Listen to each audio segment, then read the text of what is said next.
What is up, everyone? Welcome back to another video, and today we're going to be doing yet another tier list. But today it's not Blue Lock Rivals. Today it is Anime Mania. For those of y'all who don't know, Anime Mania has just re-released, whether you have played it or not.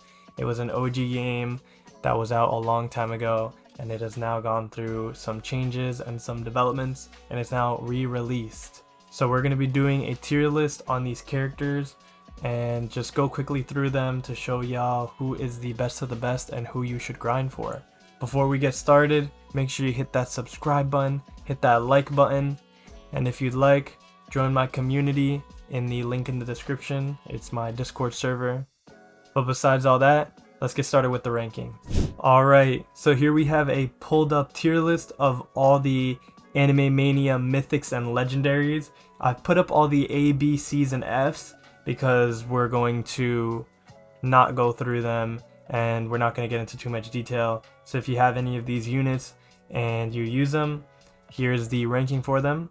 But we're only going to get into the S plus and S tiers so that you guys know who is the best of the best and who you want to go for. So let's start. Alright, first up on the list we have Adult Gon. We're going to place him at S plus tier because he's got good AoE moves and he's got his Fin move, which does a lot of damage and is good for killing those bosses.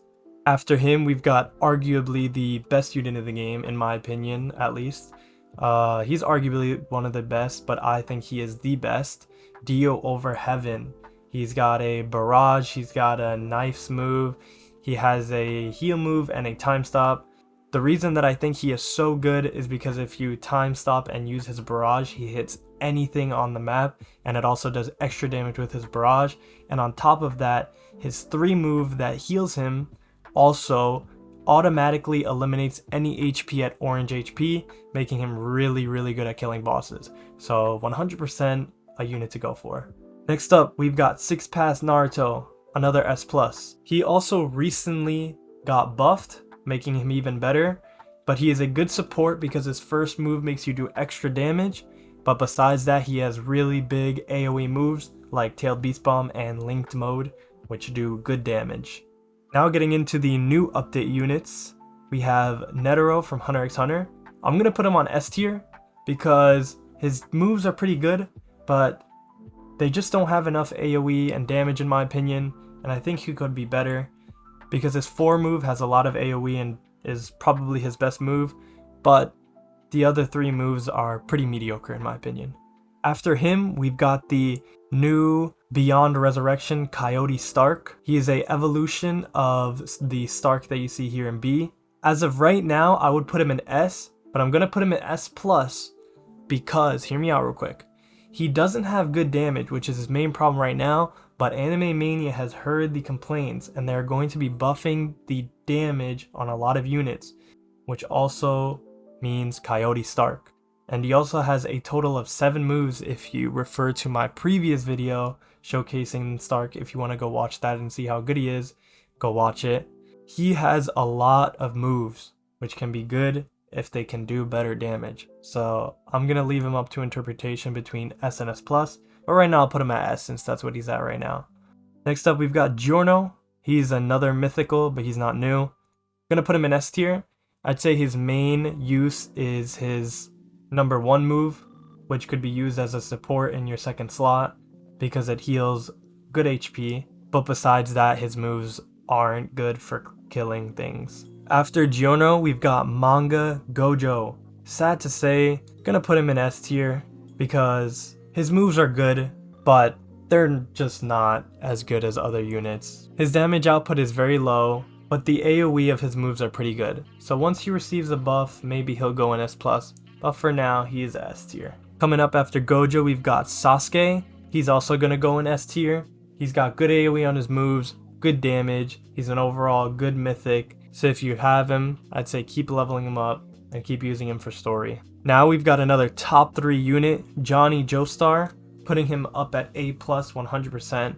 He's super good for clearing waves. He's got a lot of ricochet with his nails, and his moves are just overall good with his cooldowns and his damage. So 100% S+. Next up we've got Madara. I'm going to put him at S tier as well. He's pretty good with his moves, with AoE, His fire breathing move and his meteor move have good AoE, but he has just one like useless move with his limbo clones who just copy you, but they don't really do much, and he's just kind of on the same level as these other units. Coming up next, we've got Akaza. He's going in S tier as well. Pretty good moves, but they're mediocre for a mythical and not as good as the S pluses, so he's gonna go on S tier with the rest of these guys.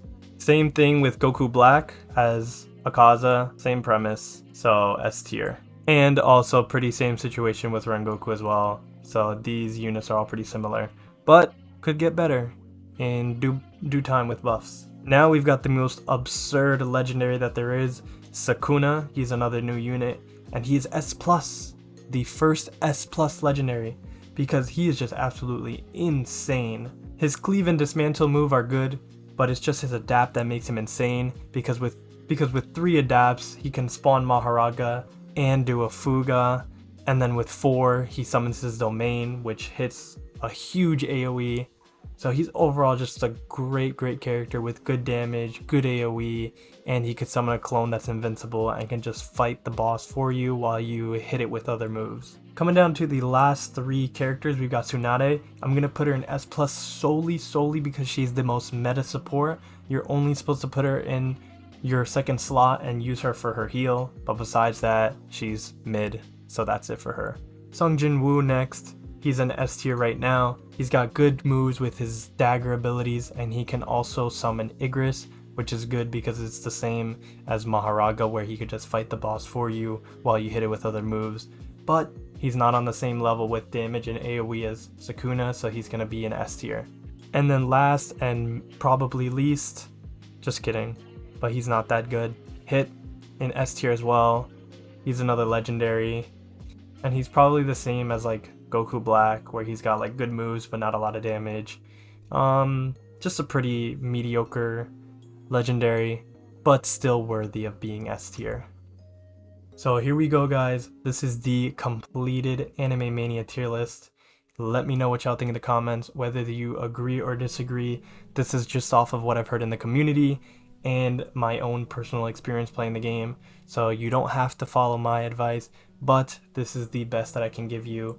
So go drop a like and subscribe for this tier list and to just show some support. But anyways, y'all, this is it for today's video.